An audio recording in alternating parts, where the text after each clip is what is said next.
The Wells family lives across the street from a neighboring property. On mirroring mountains, together they can be described as sentinels which sit high over Ben Hill Road.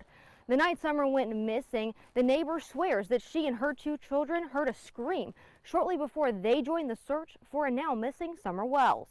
It's there, but you want to forget. On the watch and hypervigilant. That's how Jody Sue Brown was the very day Summer Wells went missing. There was no TV, no noise at all. Jody Sue was in her cabin with her teenage kids, 19 and 14, waiting for anything. We were kind of hyper alert because of property things that had happened the day before.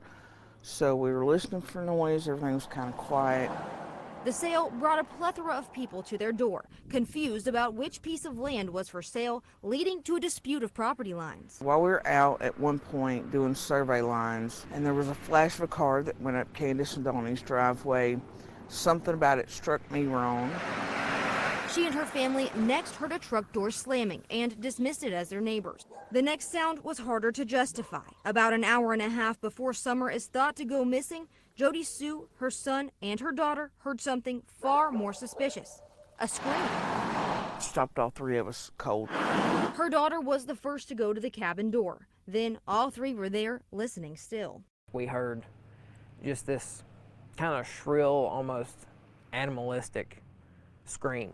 Animalistic, but not an animal. Knew it was, wrong. It wasn't a dog, it wasn't an animal. That vigilance kicking into overdrive. Jody Sue and her son went out to look for the source of the scream. My son and I decided to go out, look and see what we could see. We went back onto the bank, didn't see anything, didn't hear anything. They went on with their evening. The kids returned to being kids. Jody Sue headed down her driveway around 6 to tend to flowers. And at this point, I start hearing Candace hollering for Summer.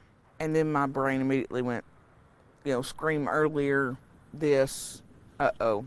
Jody Sue was the first to hear those calls and the first to join the search for Summer. I dropped my purse. I tried to yell up at Candace. I was like, I'm looking, and I started looking. Jody Sue searched one side of a creek, Summer's brothers the opposite side. And you gave statements to the police, right? Oh, absolutely. Jody Sue had been interviewed many times by investigators, bringing up the scream often.